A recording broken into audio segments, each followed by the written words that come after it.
갤럭시 A7이 5G의 전면 디스플레이 공식 렌더링이 공개되었습니다. 크게 특별한 건 없습니다. 작년부터 흔히 볼 수 있었던 중국기와 비슷한 형태고 중앙에 펀치홀 카메라가 존재하고 전체적으로 베젤이 얇은 형태인데 중국기 라인업답게 상단 베젤과 하단 베젤의 두께 차이가 큽니다. 예상 디자인으로는 갤럭시 A7이 5G도 갤럭시 S21의 패밀리룩 디자인보다는 갤럭시 노트 20 울트라와 비슷하게 사각형 카메라 범프에 렌즈마다 링 처리가 되어 있는 것으로 예상됩니다.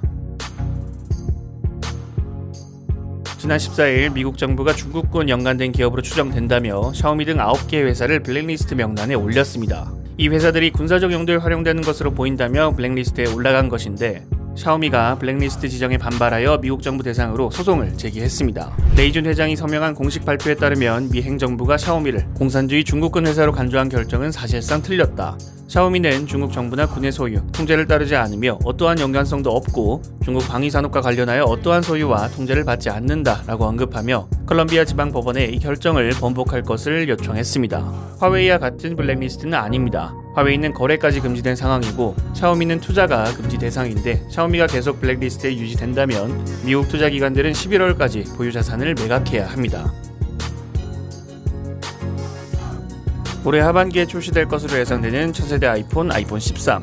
아이폰 13에 대해서 기대되는 점이라면 해를 거듭할수록 깜짝 놀라게 하는 A 칩셋, 그리고 개인적으로 프로 로우에 대해 감명을 받았기 때문에 카메라 업그레이드, 그 외에는 계속해서 반복되는 이야기에 나오는 노치, 터치 ID, 120Hz 등등 정도인데 이 부분들은 모두 예상이 가능한 선에서 업그레이드이고 뭐가 확 변한다기보다는 사용성 개선에 가깝습니다. 차기 아이폰에 대해 현실적인 기대면서도 어떻게 보면 현실적이지 않은 기대사항이 바로 노치가 아예 없는 깔끔한 디스플레이의 아이폰인데 올해도 그렇고 내년도 그렇고 노치 없는 아이폰은 기대하기 어렵죠. 그런데 애플도 계속해서 테스트는 진행 중일 가능성이 있어 보입니다.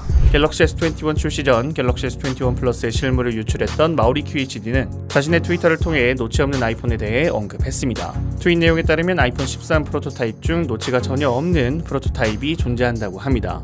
다만 지금의 베젤보다 두께가 더 두꺼우며 사면의 베젤 크기가 똑같다고 합니다. 베젤이 더 두껍다는 게 어느 정도로 두꺼운지는 모르겠지만 LCD 아이폰 수준의 두께 정도가 마지노선이라고 생각되죠. 그 정도만 된다면 대환영이지만 더 두꺼우면 좌우 베젤이 너무 두꺼워서 이상할 것 같은데 상단 베젤에 전면 카메라가 위치하기 위해서는 아마 LCD 아이폰의 베젤보다 더 두꺼울 가능성이 커 보입니다. 지금 아이패드 에어 4세대나 아이패드 프로가 아이폰의 크기로 줄어든다고 생각하면 될 텐데 그렇게 된다면 지금의 노치 아이폰보다 화면비는 더 줄어들게 될 테고 베젤을 줄이기 위해서 전면 카메라의 크기를 줄이자니 렌즈와 이미지 센서의 축소는 품질 저하로 이어지기 때문에 보틀 플레이어가 되어야 하는 플래그십 스마트폰이라 가능성은 낮아 보입니다. 출시 가능성이 낮더라도 그나마 고무적인 건 노치 없는 아이폰을 위해 테스트를 진행 중이란 거죠. 내피셜과 행복 회로를 돌려보자면 이 프로토타입을 통하여 노치가 없으면서 상하좌우 측면에 공률이 들어간 아이폰의 iOS UI를 개발 중인 것이라면 나중에 개발 기간을 단축하기 위하여 지금부터 만들고 있는 거라면 그냥 갑자기 그런 생각이 드네요. 빨리 M자가 없는 시원한 디스플레이를 만나는 날이 왔으면 좋겠습니다. 여러분들이 생각하시는 갤럭시 A7이 5G, 샤오미, 아이폰 13에 대해서 댓글을 남겨주시면 감사드리겠습니다. 시청해주셔서 감사합니다. 지금까지 알비였습니다.